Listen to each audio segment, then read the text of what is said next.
Bonsoir à toutes et tous, voici une nouvelle vidéo. Alors cette fois-ci, le sujet abordé, ce sera la réalisation d'un fly cutter.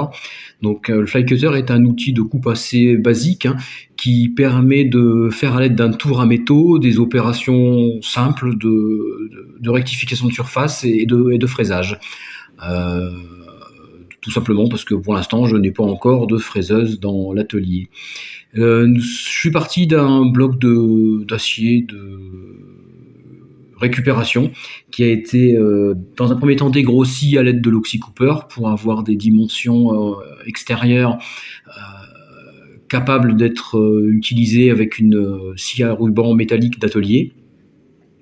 Alors le travail est plutôt satisfaisant puisque la différence de cote entre les faces parallèles est de l'ordre de 2 dixièmes, donc c'est tout à fait acceptable pour l'usage qui va en être fait. Première étape hyper importante, c'est la réalisation du traçage.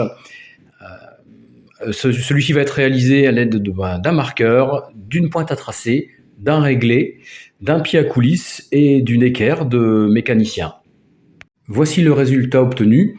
Le marqueur nous permet de bien faire ressortir les coups de pointe à tracer, les traits réalisés à l'aide de la pointe, qui est une pointe ici au carbure de tungstène, ce qui nous permettra d'avoir un pointage précis pour réaliser les opérations de perçage à l'aide de la perceuse à colonne. Alors nous voici maintenant à l'atelier, la pièce ayant été tracée puis pointée. Les opérations de perçage ont été faites avec un forêt de 5. Alors j'utilise pour être bien perpendiculaire un petit inclinomètre que j'ai acheté sur un site de vente en ligne pour quelques euros, donc qui est bien pratique pour effectuer le réglage de la pièce à percer pour avoir un forêt vraiment perpendiculaire au plan. Donc là, comme vous voyez, il y a un demi-degré d'or d'aplomb, donc qui va être corrigé à l'aide d'un maillet. Alors après quelques coups de maillet de part et d'autre, nous voici avec une pièce maintenant complètement horizontale et un plan pièce et forêt, colonne de perçage, donc complètement perpendiculaire. Donc, je vais pouvoir percer. Pour la suite des travaux, nous allons donc percer au bon diamètre par étapes successives. Le but étant de terminer par un trou de 10 mm aux extrémités. Donc mesuré au micromètre, on est sur une cote aux alentours de 9,95. Donc la rectification se fera à l'aide d'un alésoir. Une fois les trous réalisés, nous allons maintenant procéder à la rectification. Alors toujours pour avoir des réalisations bien perpendiculaires, j'utilise toujours le petit inclinomètre et les trous vont être rectifiés à l'aide d'un alésoir et d'un tourne à gauche. Voilà le travail une fois l'alésoir utilisé.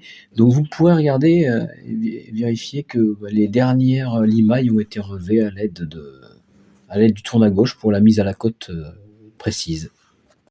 Le résultat obtenu est tout à fait satisfaisant puisque j'utiliserai par la suite un ancien forêt à centrer comme outil de coupe. Après, bien sûr, un réaffûtage.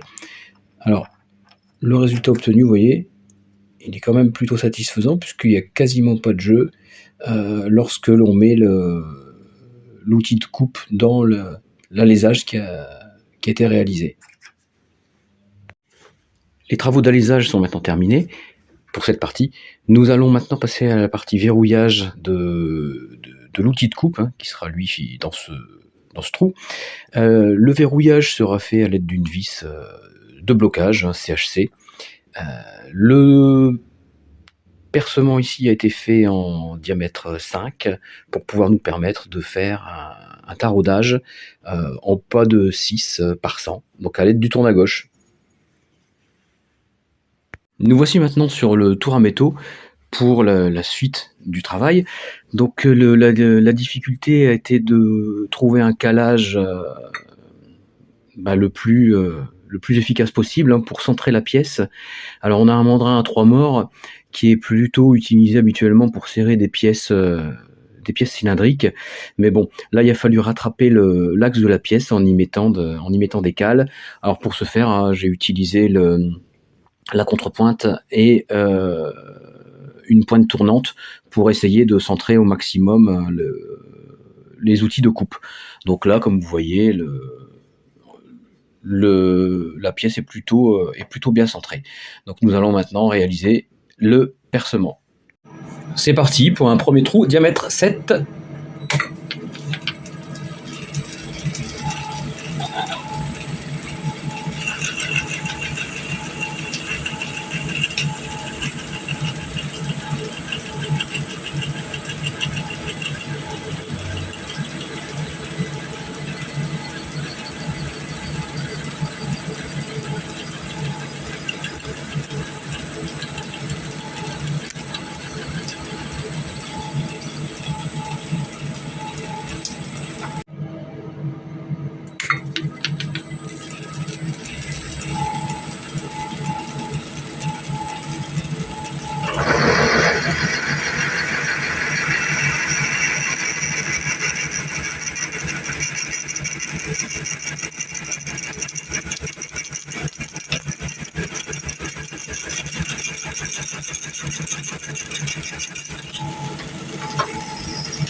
Pour la suite de la réalisation, nous avons maintenant terminé de percer au diamètre 18.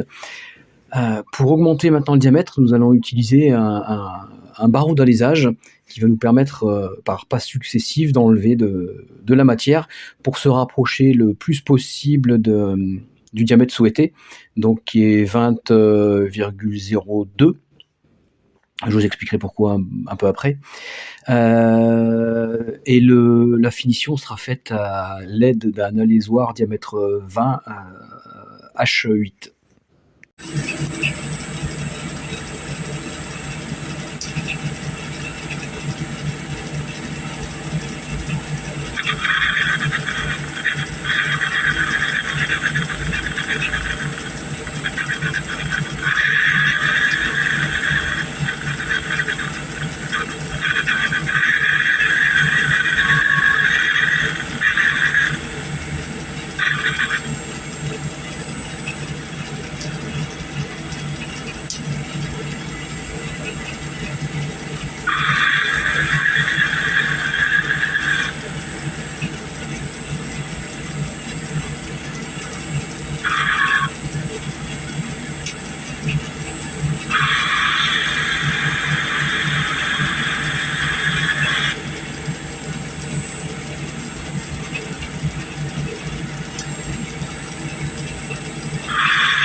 Voici la photo du montage. Nous allons utiliser la contrepointe et la partie mobile du tour à métaux pour pouvoir travailler en même temps donc la rotation et l'avancée de l'outil de coupe.